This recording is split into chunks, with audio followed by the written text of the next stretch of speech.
सत्ता का दूसरा कार्यकाल। और सवाल अभी विपक्ष से। सवाल तो उससे होगा जिसके हाथ में ताकत हो, जिसके हाथ में पुलिस हो, संस्थाएं हो और मीडिया जिसके सामने नतमस्तक हो। सवाल तो उससे होगा ना।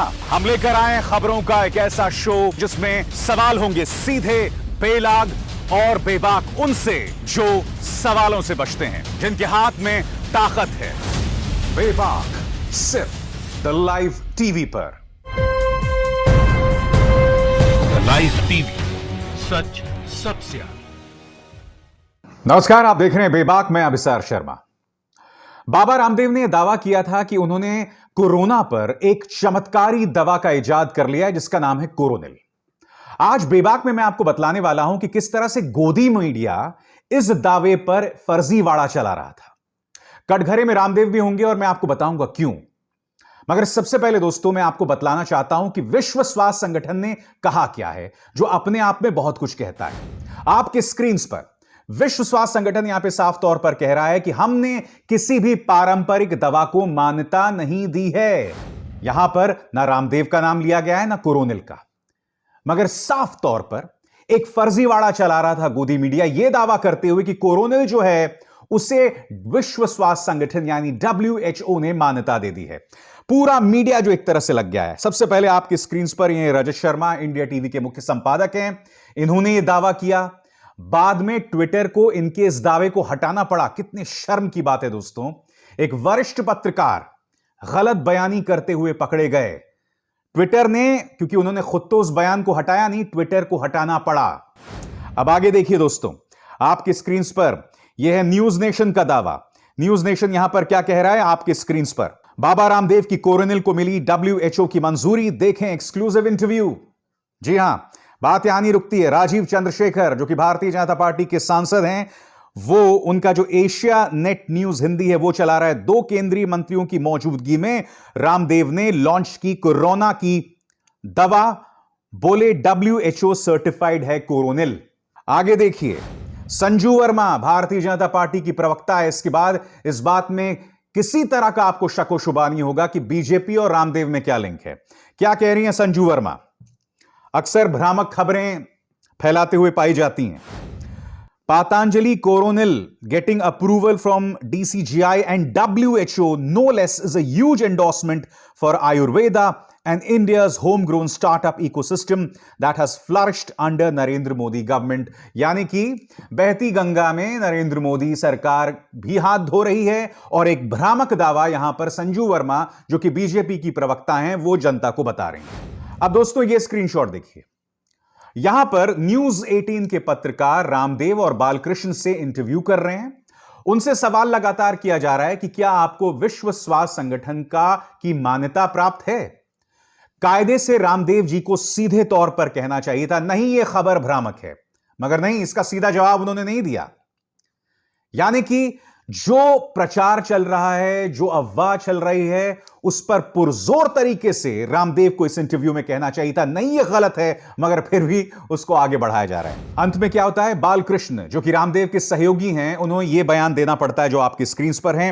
We want to clarify to avoid confusion that are WHO GMP compliant COPP certificate to Coronil is issued by DCGI government of India. यानी कि drugs control of general India ने इसे जारी किया है, WHO ने नहीं किया है।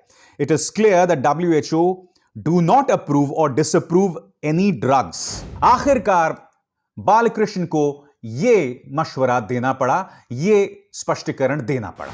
और केंद्र सरकार के लिए सबसे शर्मिंदगी वाली बात, इंडियन मेडिकल एसोसिएशन ने स्वास्थ्य मंत्री से इस बात पर स्पष्टीकरण मांगा है कि आप पातंजलि के कोरोनिल को बढ़ावा क्यों दे रहे हैं और किस आधार पर दे रहे हैं। क्या इस खबर का कोई जवाब है स्वास्थ्य मंत्री के पास? आज मैं जानना चाहता हूं दोस्तों, कोरोनिल के बारे में तो कुछ दिनों पहले आयुष मंत्रालय ने कहा था ना कि यह दवा नहीं है, यह इम्यूनिटी बूस्टर है, यानी कि आपके अंदर की ताकत को बढ़ाती है। उस वक्त भी इस बात को लेकर प्रचार किया गया था कि यह दवा है, चमत्कारी दवा है। अब यह बताया जा रहा है कि विश्व स्वास्थ्य संगठन ने इसे सर्टिफाई कर दिया है। मैं यह समझना चाहता हूं इन गोदी मीडिया चैनल से, जो बात रामदेव भी नहीं कह रहे हैं, वो ये क्यों खुद कह रहे हैं। इस झूठ का प्रचार प्रसार क्यों किया गया कि विश्व स्वास्थ्य संगठन ने इसे मान्यता दे दी? और मैं देख रहा था उस इंटरव्यू में कि रामदेव जो हैं न सिर्फ कोरोनिल की बात कर रहे हैं बल्कि यह भी कह रहे हैं कि अगर आपका ब्लड प्रेशर है तो मेरी यह दवाई यूज कीजिए, अगर आपका कब्ज है तो यह दवाई यूज कीजिए। रामदेव जी, आप कहां थे और कहां पहुंच गए?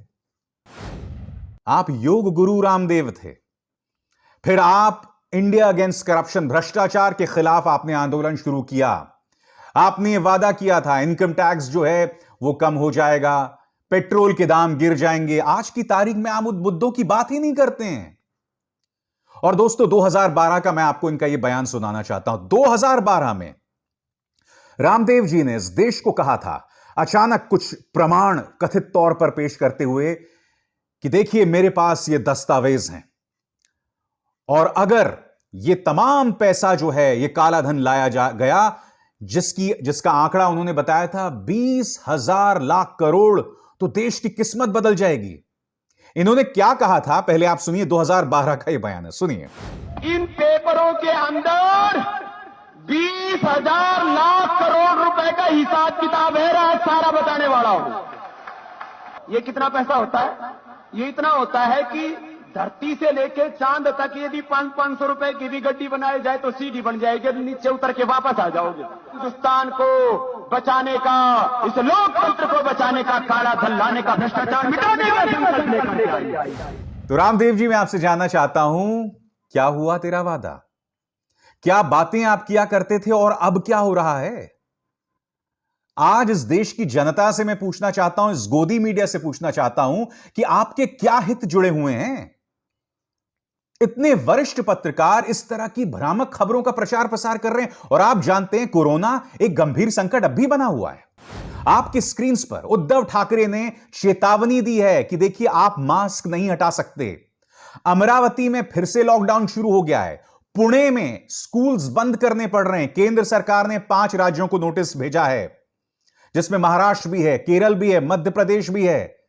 इन सबको नोटिस भेजा गया है कि हालात को काबू में कीजिए, यानी कि कोरोना का संकट खत्म नहीं हुआ है। मगर इस देश में अजीब और गरीब नाटक चल रहा है दोस्तों, अजीब और गरीब नाटक चल रहा है। हमारी प्राथमिकताएं क्या हैं, सरकार की क्या प्राथमिकताएं हैं, वो हमें समझ नहीं आ रही है। हम क्या कर रहे हैं?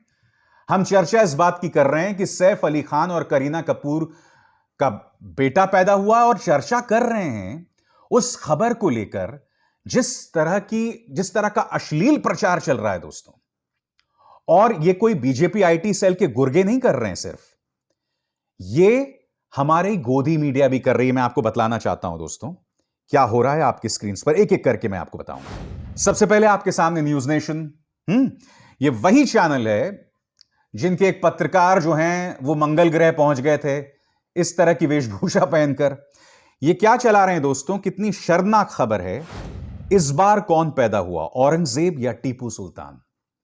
क्योंकि करीना और सैफ अली खान के जो बड़े बच्चे का नाम तैमूर था, इसलिए देखिए क्या चला रहे हैं। इस बार कौन पैदा हुआ, औरंगजेब या टीपू सुल्तान? अब देखिए एबीपी न्यूज क्या चला रहा है। करीना कपूर खान की डिलीवरी के बाद ट्विटर पर ट्रेंड हुआ औरंगजेब और बाबर, जाने क्या है वजह। यानी कोई बच्चा पैदा होता है, उस पर सामान्य खबर तो देने की बहुत दूर की बात है, इस तरह का जहर उगलते हैं ये लोग। आगे देखिए दोस्तों, हिंदुस्तान, करीना कपूर के मां बनते ही ट्विटर पर ट्रेंड हुआ औरंगजेब। अब देखिए दोस्तों, जी न्यूज का जो ये प्लेटफॉर्म है जिसका नाम है डीएनए, वो क्या कह रहा है। Kareena Kapoor, Saif Ali Khan welcome baby boy, netizens start hilarious meme fest on new parents. जो लोग उनके जो बच्चा पैदा हुआ है जिसको औरंगजेब से जोड़ रहे हैं, बाबर से जोड़ रहे हैं, उसके बारे में इस प्लेटफॉर्म को, इस डीएनए अखबार को मजाक दिखाई दे रहा है। क्योंकि मैं ये मानता हूं दोस्तों कि इन चैनल्स के अंदर पत्रकार होंगे और इन्हीं पत्रकारों ने या इन्हीं चैनल्स के डेस्क पर काम करने वालों ने यह खबर छापी होगी, यह खबर ट्वीट की होगी। क्या इनके अपने परिवार नहीं है? क्या इनके अपने बच्चे नहीं हैं? क्या तुमने कभी सोचा है कि तुम्हारे बच्चों का कोई इस तरह से मजाक उड़ाए, गाली दे, तब तुम्हें कैसा लगेगा? कोई तो लक्ष्मण रेखा होनी चाहिए ना। तुम बीजेपी के समर्थक हो सकते हो, एक पॉलिटिकल पार्टी विशेष के समर्थक हो सकते हो, मगर उस समर्थन में तुमने अपनी जिंदगी को जहर कर दिया। कभी इस बात पर तुमने एहसास किया है? कभी इस बात का तुम्हें एहसास हुआ है? बेबाक में दोस्तों आज मैं बात करने वाला हूं सियासत की भी। जी हां, सियासत में हो क्या रहा है मैं आपको बताता हूं दोस्तों। सियासत में अभिषेक बैनर्जी जो कि तृणमूल कांग्रेस के एमपी हैं और ममता बनर्जी से जुड़े हुए हैं, उनकी पत्नी के खिलाफ कोयला घोटाले में सीबीआई ने समन जारी कर दिया है और इसका जवाब उनकी पत्नी ने भी दे दिया है। आपकी स्क्रीन पर यह जवाब। टीएमसी एमपी अभिषेक की जो पत्नी है उन्होंने सीबीआई समन का जवाब दिया है और उन्होंने कहा है कि मुझे नहीं पता कि मुझे पूछताछ के लिए आखिर क्यों बुलाया गया या फिर इसका विषय क्या है, इस जांच का विषय क्या है। उनकी पत्नी जिनका नाम है रुचिरा बनर्जी, उन्होंने यह खत किया है जो आपके स्क्रीन पर है। अब आप कहेंगे ऐसा हो क्यों रहा है दोस्तों? ऐसा हो इसलिए रहा है, आपको आपके स्क्रीन पर इस खबर पर गौर करना पड़ेगा। Court summons Amit Shah in defamation case filed by TMC MP Abhishek Banerjee. यानी कि कुछ दिनों पहले अभिषेक बैनर्जी ने मानहानि का मुकदमा दर्ज किया था गृह मंत्री अमित शाह के खिलाफ और एक स्थानीय अदालत ने उनसे कहा था कि आप हाजिर हों। और क्या इत्तेफाक है कि इस समन के बाद अभिषेक बैनर्जी की पत्नी को सीबीआई जो है वो समन जारी कर देता है। आज मैं सवाल पूछना चाहता हूं, ये सीबीआई, ये प्रवर्तन निदेशालय, ये इनकम टैक्स चुनाव के दौरान क्यों सक्रिय हो जाती है? बताइए। और इस मुद्दे पर राजनीति भी जोरदार तरीके से हो रही है। दावा मैं कर सकता हूं दोस्तों कि आज गोदी मीडिया इसे जोर शोर से उठाएगी, इस पर डिबेट्स भी होंगे, मगर वो बड़ी खबर को कितनी आसानी से इन्होंने दबा दिया जिसकी चर्चा हमने यहां बेबाक में अब से 2 दिन पहले की थी। कौन सी खबर? आपकी स्क्रीन पर ये हैं पामेला गोस्वामी, वो पामेला गोस्वामी जिनके पास 100 ग्राम कोकेन मिला है और जब इन्हें गिरफ्तार किया गया था और न्यू अलीपुर थाने ले जाया जा रहा था तब इन्होंने एक बहुत बड़ा आरोप कैलाश विजयवर्गीय के असिस्टेंट राकेश सिंह पर लगाया था कि मेरी गाड़ी के अंदर इन्होंने कोकेन रखी है। इसकी कीमत कोलकाता पुलिस के मुताबिक करीब 10 लाख है और इस खबर के मुताबिक हो सकता है कि इसकी कीमत 90 लाख भी हो।